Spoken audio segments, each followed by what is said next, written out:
My name is Daniel Skelton, and I'm here today to bring to you an important topic for discussion. And that topic is driver safety, specifically elderly drivers. The U.S. Census Bureau projects that there will be 9.6 million people 85 and older by 2030. Road safety analysts predict that by 2030, when all baby boomers are at least 65, they will be responsible for 25% of all fatal crashes, according to Robert Davis and Anthony DeBarros of USA Today. It is important for us to recognize that our elderly population is growing, and there is a need for additional safety measures to accommodate that fact. Having recently lost my grandfather to a car accident just over 1 year ago, the grief that my family and I experienced highlighted the importance of recognizing when an elderly driver's ability is impaired and taking the appropriate action before it is too late. He was 87 years old. I propose that the United States should require mandatory follow-up driving tests every 7 years and yearly for any driver over the age of 70. First, I will discuss the problem as it exists today and explain how we can change our driving programs to keep many of our elderly drivers from harm's way. Then, I will discuss a plan of action that we can implement together as to establish an increase of safety measures, as well as offer suggestions for broaching the subject of life's naturally increasing limitations with one's family members. Typically, it is the inexperienced driver that is regarded with wariness. But let's turn our attention towards drivers at the other end of the spectrum. As it is now, there is no policy in place to ascertain the fitness of a driver after they have passed their initial test. This leaves our roadways and our population vulnerable to an ever-increasing amount of automobile accidents. According to the Insurance Institute for Highway Safety, seniors aged 80 and older have the highest rate of fatal crashes per mile driven, according to Jessica Anderson, 2012. Furthermore, as stated by the AAA, weaker muscles, reduced flexibility, and limited range of motion restrict a senior driver's ability to grip and turn the steering wheel, as well as accelerate and brake. As all human beings age, they experience natural physical decline and an increased number of limitations, which diminish their ability to drive safely. Most notably, as mentioned in the text Lifespan Human Development by Drs. Seligman and Ryder, older adults are prone to sensory impairment and delayed reaction times due to a slower nervous system.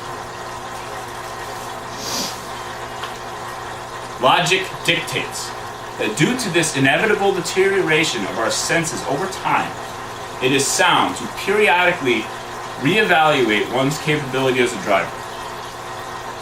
A recent report by Carnegie Mellon University in Pittsburgh and the AAA Foundation for Traffic Safety found the rate of deaths involving drivers 75 to 84 is about 3 per million miles driven.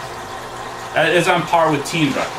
Now, once they pass the age of 85, vehicular fatality rates jump to nearly 4 times that of teens, according to Liz Nierenport, ABC News 2012. In lieu of this information, our state governments should adjust their laws. Passing a law requiring mandatory driving tests for all persons every 7 years and annually for those over the age of 70 would be a big step towards ensuring the capability of drivers and preserving their safety. I personally know firsthand the difficulties of wrestling with both concern and respect for an older family member whose physical abilities are compromised, his much valued autonomy. My grandfather, an ex-Marine, a war veteran, he died in a car accident that might have been prevented by the acknowledgement of his impairments.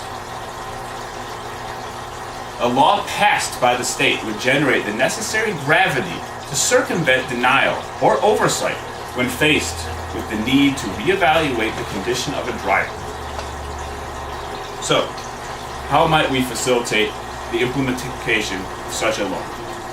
Contacting the state government by writing a letter to Senator Carl Levin or Debbie Stabenow, or both, would be a step in helping this initiative gain momentum.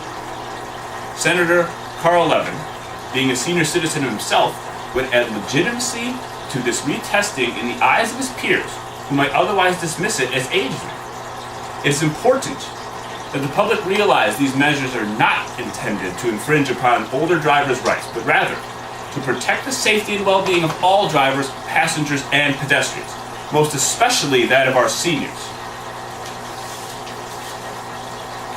This sensitive nature of the topic makes it hard to address in conversation, but because it is based in a sincere care for all involved and the desire to strengthen society with peace of mind rather than weaken it with unnecessary preventative measures, this basis will ultimately be conveyed. I would urge everyone with an elderly driver in their family to communicate earnestly and respectfully with that person regarding their abilities and limitations. The senior driver needn't feel devalued or made a burden. It is an honor and a privilege to provide attentive care and transportation to our elders, who originally provided us with these things.